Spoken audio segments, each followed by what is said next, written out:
මම මේ වීඩියෝ එකෙන් ඔයාලට කියලා දෙනවා සදිශ සංඛ්‍යා අඩු කරන්න. හරිම වැදගත් ගණන් වල 150කට වැඩිය.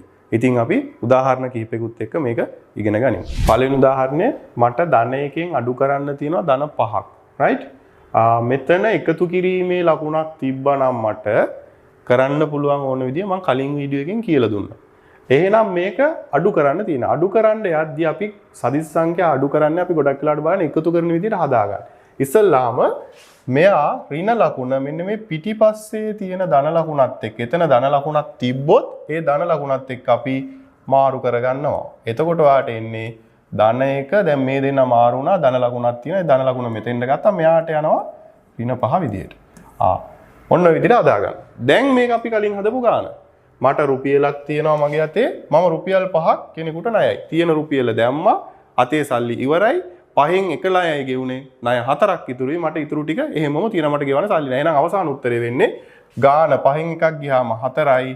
ණය හින්දා ඍණ. ඔන්න ඕක තමයි මෙන්න මේකට උත්තරේ වෙන්නේ. අපි යමු තව උදාහරණයකට ඍණ දෙකෙන් අඩු කරන්න තියෙනවා ඍණ 6ක්. දැන් මෙතන ධන ලකුණක් එපා අපිට ගාන හදන්න. ධන ලකුණක් ගන්න බලනවා පිටිපස්සින් එක්කෙනාගෙනුයි ගන්න බලන්න. ඉස්සරහට යන්නේ නැහැ කොහොමදවත්. එයාගේ ධන ලකුණක් නැහැ. එයාගේ ඍණ තියෙන්නේ. එහෙනම් අපි මොකද කරන්නේ? එයාට ඍණ තියෙනවා නම් අපිට කරන්න දෙයක් නැති හින්දා මේ දෙන්නම අපි ධන විදිහට ලියාගෙන හදාගෙන යනවා. දැන් මට කලින් හදපු ගාණක් මෙතන ඍණ 2යි මම කෙනෙකුට රුපියල් 2ක් ණයයි. මගේ අතේ මෙතනින් ධන 6ක් තියෙනවා. මගේ අතේ රුපියල් 6ක් තියෙනවා. ධන 6ක් තියෙනවා. ඉතින් මොකද කරන්නේ? රුපියල් 6න් රුපියල් 2ක් දාලා මෙන්න මේ ණය සෙටල් කරනවා. එතකොට මට ආයි ඉතුරු වෙන්නේ අපි අර කලින් කරා වගේ 4ක්. ගාන 4යි අතේ තියෙනවා ඒවා ධන. තේ තියෙන සල්ලි මම ධන විදිහට ගත්තා. එතකොට මෙයාට එන්නේ ධන 4ක උත්තරයක් මේ ප්‍රශ්නෙට. අපි යමු තව උදාහරණයකට. ඍණ 1 අඩු කරන්න තියෙනවා ධන 2ක්. දැන් මෙතන ධන ලකුණක් හදා ගන්න ඕනේ යනවා මෙයා ගාවට. ආයා ගාව ධන ලකුණක් තියෙනවා. එහෙනම් දෙන්න මාරු කරගෙන එහෙනම් ධන ලකුණ මෙතෙන්ට යනවා ඍණ ලකුණ මෙතෙන්ට එනවා.